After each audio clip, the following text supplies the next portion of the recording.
The incline single arm dumbbell bench press. This is a great upper body exercise because one, we're on an incline, makes it a little bit more challenging, and number two, we're using one limb, which is going to require a lot more stabilization. So to begin, we're going to have our bench set up in an incline position. We're going to go ahead and grab our dumbbell.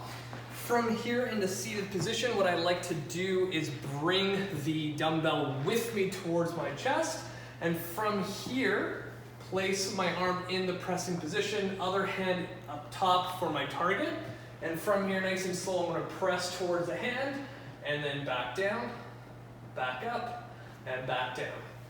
Very simple, but a lot of people might find this position on their shoulder not the greatest. So right away, when you think about a press, if I go low, my anterior shoulder is eventually going to pop forward. So for me, I have pretty good shoulders. That's not a problem for me.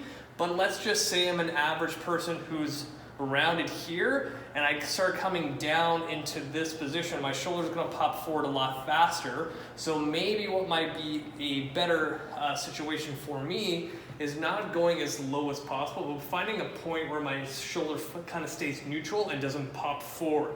Another option too is where the elbow ends up going.